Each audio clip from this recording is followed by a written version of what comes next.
Alors, tu as choisi, après calmer sa peine, d'écrire ce livre sous forme d'un journal plutôt qu'un livre classique. Alors Mhm. pourquoi? Eh bien, parce que c'est une petite histoire amusante d'ailleurs. J'étais un jour dans une conférence et à la fin de la conférence, en général, bon, bien, où le libraire a acheté les livres à la maison d'édition, donc il a les livres sur un étal, sur une table. Pardon, les gens viennent acheter le livre et vont demander une dédicace à l'auteur. Voilà, ça c'est un principe classique. Et donc, j'étais à côté du libraire et je vois une dame qui arrive et qui dit, je veux ce livre, je veux ce livre. C'était le précédent, hein, calmez sa peine. Et alors, elle me dit, madame, elle me dit, vous me faites une dédicace. Je dis bien volontiers. Elle me donne son nom, je fais la dédicace. Et je lui dis, voulez-vous que je vous en parle? Voulez-vous que je réponde à quelques questions? Et elle me dit, non, non, pas du tout, ce n'est pas nécessaire. J'ai rêvé cette nuit, je dois acheter ce livre. Bien, madame.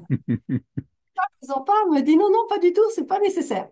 Bien, écoutez, voilà, si vous aurez, quand vous l'aurez lu, après, quand vous aurez fait les exercices, parce que c'est surtout ça qu'il faut faire, eh bien, vous me direz ce que vous en pensez. Vous avez mon mail, je vais laisser mon mail. Oui, oui, oui, je le ferai. Et alors, et elle dit à son ami, tu devrais l'acheter toi aussi. Et c'est là qu'est arrivée la chose intéressante. Et son ami dit non, moi, je ne suis pas capable de lire des livres. C'est trop compliqué pour moi. Je n'aurai jamais la patience. Et je me dis, mais pourquoi? Elle me dit, vous savez, j'ai plus l'âge, c'était une dame qui n'est pas âgée, elle avait une soixantaine d'années. Mais elle me dit, c'est beaucoup trop compliqué pour moi. Et là, je me suis dit, mais voilà, si c'était sous une forme plus plaisante, plus facile, sous la forme d'un journal, voilà. Le fameux journal, ce fameux journal que l'on a connu quand on était gamin ou gamine, hein, le journal, surtout pour les adolescentes, voilà, où on racontait ses espoirs, ses expériences, etc.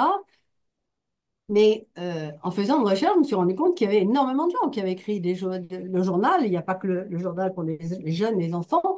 Il y a le journal d'Anne Frank, bien sûr, mais il y a des journaux qui ont été faits par de très grands auteurs, par des hommes politiques, par des écrivains. Bon, je ne vais pas faire toute la liste ici, ça serait trop long. Mais des hommes, des femmes de tous les pays du monde, mais des gens très, très connus. Et d'ailleurs, je l'ai mis à l'intérieur du deuxième livre. Et je me suis dit, mais voilà, voilà l'idée.